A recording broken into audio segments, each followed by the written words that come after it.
Les amis, bonjour à tous. Bon, je vais pas vous demander comment vous allez. Je pense que vous êtes autant saoulés que moi aujourd'hui. Moi, je suis dépité. Je suis dépité parce que depuis 2 saisons, j'ai l'impression de me répéter et de faire tout le temps les mêmes vidéos. Camavinga blessé, Rodrigo blessé, Vinicius blessé. Tous les joueurs comme ça, les uns après les autres qui sombrent parce que il n'y a pas d'anticipation, il y a peut-être un problème de préparation. On y reviendra après, mais toujours est-il qu'Alaba est blessé 2 à 3 semaines et qu'on n'a plus aucun défenseur depuis le début de la saison. Donc c'est dramatique et on va revenir sur ça dans cette vidéo. Évidemment, ça fera partie de l'actualité Real Madrid. On fera un petit point sur les Ganes, même si c'est bon, voilà, c'est les Ganes, on va pas y passer 2 heures. Ma composition en direct et bien sûr mes pronostics en fin de vidéo avec mon partenaire Unibet. Vous téléchargez Unibet et vous avez 10 € offerts pour votre premier pari avec le code Chronique10. Ça se passe avec le lien en description, ça permet de soutenir la chaîne et je vous partagerai les mentions légales et mes pronostics en fin de vidéo. Et on voit tout ça les amis après le générique.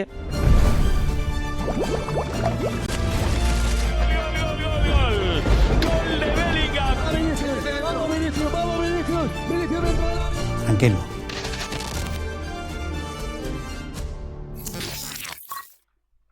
Avec la presse espagnole qui parle de la guerre entre le Real et les arbitres, déclaration de guerre, la guerre contre les arbitres. Je me demande si on ne se trompe pas de combat côté Madrid, qu'on perd énormément d'énergie à faire la guerre contre l'UEFA, à faire la guerre contre la Liga maintenant, et que on perd de l'énergie pour rien, parce qu'on va pas récupérer ces 3 points. L'arbitre pourra peut-être être suspendu, mais voilà, t'avais qu'à gagner le match aussi avant cette expulsion, et on peut pas se cacher que derrière ces expulsions, ces erreurs d'arbitrage, même si évidemment ça influe sur le résultat, on va pas se mentir.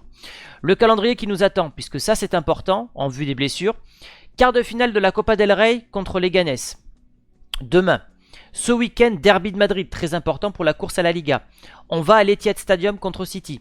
On va à Pampelune contre Osasuna et on reçoit City. Tout ça sans défenseur central. On n'a plus de centraux. Militao out, Alaba out, Rudiger out. On n'a pas remplacé Nacho et on est obligé de faire jouer Tchouaméni, Asensio, qui sont un milieu de terrain et un joueur du Castilla. Le 3e joueur du Castilla, je rappelle, puisque devant Asensio à la base, il y a Joan Martinez qui s'est fait les ligaments et il y a, comme il s'appelle, Jacobo Ramon. On en parlera un peu plus tard dans la vidéo. Donc ça y est, on l'a su ce matin, enfin en fin de matinée, Alaba, c'est 2 à 3 semaines.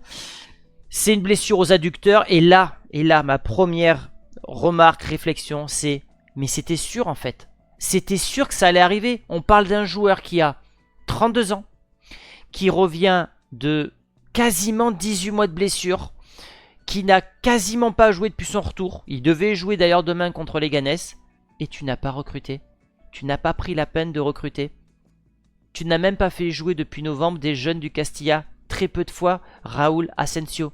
Parce que pour moi, il y avait le plan parfait. C'était, écoutez, là, foutu pour foutu, hein, on n'a plus personne. Vous me faites monter les deux là, qui sont en Castilla. On dit que c'est l'avenir du club, on va les tester pendant 2 mois là. Jacobo Ramon et le petit Raúl Asensio. Vous me les mettez titulaires pendant 2 mois. Si dans 2 mois, il n'y a pas de résultat, on achète des joueurs au mercato d'hiver. On n'a fait ni l'un ni l'autre. Raúl Asensio joue quand c'est vraiment la misère de chez misère et qu'on n'a plus personne. Jacobo Ramon n'a même pas joué 1 minute et on a recruté absolument personne. Du coup, on est en défensive. Et là où City a recruté 4 joueurs pour 212 millions d'euros, histoire de recréer une dynamique dans le groupe avant évidemment la double confrontation en barrage contre le Real. Nous, on va miser sur le pouvoir de l'amitié qui nous a bien réussi l'an passé, puisqu'on, je rappelle, on n'avait pas remplacé d'ailleurs à l'époque Benzema en attaque. Donc pour défendre un petit peu Carlo Ancelotti, même s'il est indirectement responsable puisqu'il n'a pas fait tourner, mais il n'est pas responsable de tous les maux du Real Madrid. Je rappelle que l'an passé, on lui file un effectif sans attaquant. Voilà, il n'a pas de numéro 9, si ce n'est l'attaquant de l'Espagnol Barcelone qui jouait le maintien la saison précédente, le nom de Rossellou. Et cette année, il n'a plus de défenseur. Donc il dit rien, il ronge son frein, il a demandé à plusieurs reprises des recrues, on ne l'a pas écouté. Donc à un moment, je comprends que le coach italien en est marre. Donc là voilà, on n'a plus aucun joueur en défense, on a Vallejo et Asensio, super. Donc Asensio, j'espère que ça sera son heure maintenant. Et le Real qui préfère perdre son temps à déclarer la guerre à la Liga en demandant des enregistrements, en demandant des conversations. C'est pas possible en fait. C'est pas possible. Et là, du coup, j'en veux à Florentino Pérez. Ça fait plusieurs fois que je le traite de Picsou, puisque ça fait plusieurs mercatos qui fait attention à son argent, que lui mène d'autres combats, Parce que dans son prochain mandat, Pérez, c'est solidifier la rentabilité du stade, c'est créer la Super League et préparer son successeur. Mais l'équipe, faut la préparer aussi. Voilà. Et en disant l'équipe, de toute façon, elle peut tourner pendant encore 5 ans, comme ça, non, c'est pas possible. Il nous faut des défenseurs. On n'a plus de latéraux, on n'a plus de centrale. Ça devient urgent. Urgent. Donc le Real a demandé tout ça. Sauf que ça a été refusé par la Liga déjà, et que surtout les arbitres vont porter réclamation, vont aussi faire grève et menacent d'arrêter la compétition. Donc au final, tu vas te mettre tout le monde à dos, sachant que historiquement, on va pas se mentir, s'il y a bien 2 clubs en Espagne qui sont majoritairement avantagés, c'est quand même le Barça et le Real. Hein, on va pas non plus faire les vierges effarouchées. Le Real est souvent avantagé comme le Barça, puisque ce sont des grandes institutions qui mettent de la pression sur le corps arbitral. Et pour moi, ce n'est pas digne du Real Madrid de faire les pleurnicheuses, que ce soit avec l'UEFA. Alors là, c'est un autre registre, puisque c'est directement lié avec la Super League. Mais en Liga, pour moi, tu n'as pas besoin de faire ça. Donc ça me saoule. La conférence de presse de Carlo, donc on lui a posé plusieurs questions. Tout d'abord, il y a eu l'interview de Ronaldo. Est-ce que Ronaldo, c'est le meilleur joueur que vous ayez eu? Il a dit c'est le meilleur de son ère. Voilà, c'est le meilleur de son ère. Alors il répond pas réellement si c'est le meilleur de l'histoire, mais en tout cas, voilà, il défend son ancien poulain. On lui a dit est-ce que Valverde est possiblement un central de remplacement? Là, il a coupé court à toute rumeur, non. Et encore heureux, parce que sinon, ça voudrait dire que Valverde aurait joué tous les postes du Real, sauf latéral gauche et gardien de but. Et milieu offensif gauche. C'est assez hallucinant, quoi. Donc il dit que les 3 disponibles sont Jacobo Ramon, Raúl Asensio, Tchouaméni. Donc 2 mecs du Castilla qui n'étaient pas dans l'équipe première au début de la saison, et un milieu de terrain qui ne fait pas l'affaire. Tout va bien.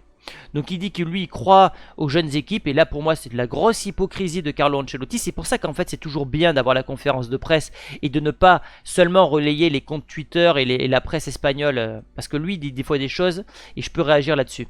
Pour moi il est hypocrite là-dessus, parce que à de nombreuses reprises cette saison il peut faire de jouer des jeunes.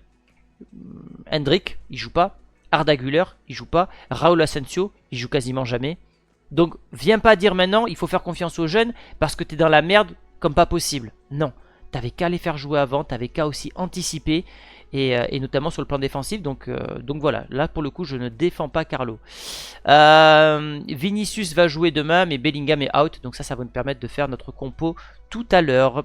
Leganés de son côté, équipe plutôt bidon. On s'était imposé facilement la dernière fois. Ils sont 16e de Liga. Il y a quand même 9 défaites en 22 matchs. Ça encaisse beaucoup de buts. Bon, c'est un tirage, on va pas se mentir, qui est quand même très abordable pour le Real. Il va falloir en profiter. Par contre, sur la dynamique du moment, c'est pas dégueulasse. Alors, ils sortent d'une défaite contre le Rayo Vallecano, certes. Mais avant ça, tu as quand même 5 matchs sans défaite. Alors, ce sont des petits matchs, mais il y a quand même une victoire, mine de rien, contre l'Atlético Madrid qui nous a fait énormément de bien. Il y a eu ce nul du côté de San Mamés contre Bilbao. Donc méfiance, faudra pas partir en étant trop confiant, parce qu'on s'est fait avoir contre l'Espagnol Barcelone qui était 18ème. Il faut pas avoir cet excès de confiance et viser tout simplement la qualification le plus rapidement possible pour les demi-finales de la Copa.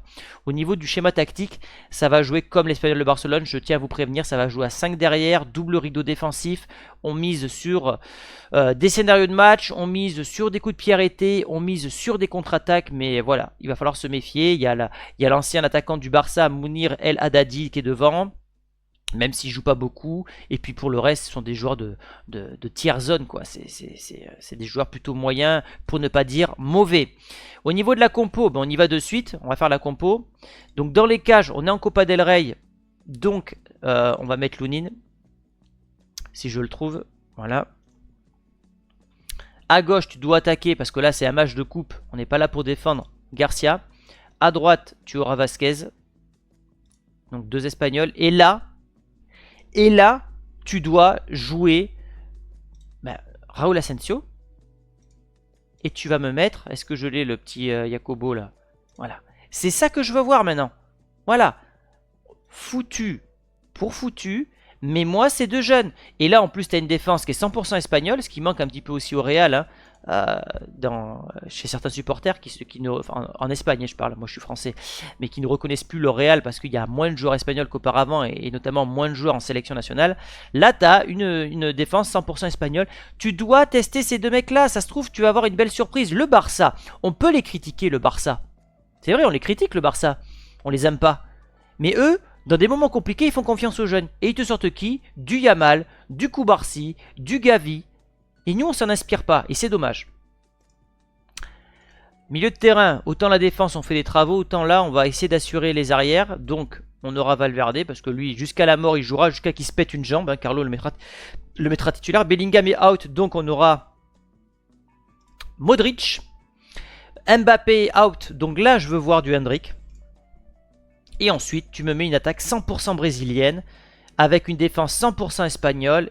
Et basta, voilà ce que je veux voir. Tu me fais rentrer du Arda Güler, tu me fais rentrer du Brahim, tu me fais rentrer s'il faut du Camavinga, puisque on l'a appris, Camavinga est de retour. Voilà, et avec cette équipe-là, ça a de la gueule. Et puis surtout, je vais vous dire quelque chose.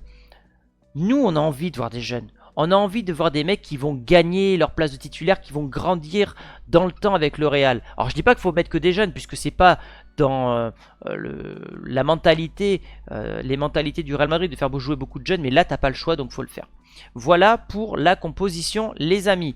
On passe aux confrontations, au head-to-head, comme on dit. Le dernier match, c'était un 3-0 contre les Ganes. Voilà, c'était plutôt facilement imposé et je pense qu'on aura droit au même scénario et on passe de suite à la partie pronostic. Donc je rappelle les bonus, vous avez 10 € offerts, 100 € de free bet, les matchs du Real Madrid en Liga sur Unibet TV. Maintenant vous devez parier avec responsabilité car les jeux d'argent sont strictement réservés aux personnes majeures. On ne peut pas vivre des paris sportifs, ça ne rend pas millionnaire, donc faites attention les amis. Les cotes, le Real est largement favori, coté à 1,37, le match nul à 4,50, la victoire de Leganés à 6,40. Bon, je pense qu'on va pas sombrer dans une énorme crise, donc on va partir sur le Real Madrid. But pour les deux équipes, oui, parce que ce Real est complètement décimé derrière et j'estime que je serais pas surpris en tout cas, si on venait à encaisser un but, voilà, sur un coup de pied arrêté, sur une contre-attaque, d'autant plus qu'on ne fait pas les efforts devant pour aider les défenseurs et les milieux défensifs, donc oui, but pour les deux équipes. Et le score que je vois, c'est 3-1. Je vois le Real mettre en difficulté cette défense de Leganés qui est plutôt bidon, mais je vois le Real encaisser un but, donc je partirai sur une cote à 10. Un score de 3-1, maintenant vous le savez, moi il y a une cote que je joue beaucoup, c'est les scores multi-choix 1, 2 ou 3-0, 2-1, 3-1 ou 4-1 pour le Real Madrid. Je les ai pas mises aujourd'hui, mais vous les avez directement sur Unibet. Et au niveau des buteurs, les deux Brésiliens, Vinicius, il a besoin de relancer une dynamique. Rodrigo, c'est le joueur en forme côté Real, mine de rien. Il est passé devant Mbappé, devant Bellingham. Donc voilà pour Rodrigo. Et pour les cotes buteurs. D'ici là, vous pouvez me retrouver sur podcast, sur toutes les applications Spotify, Deezer, Apple Podcast. Si vous allez me retrouver là-bas pour m'écouter dans les transports en commun ou dans la rue, dans les écouteurs, mettez 5 étoiles. 5 étoiles les amis, ça m'aide à être référencé.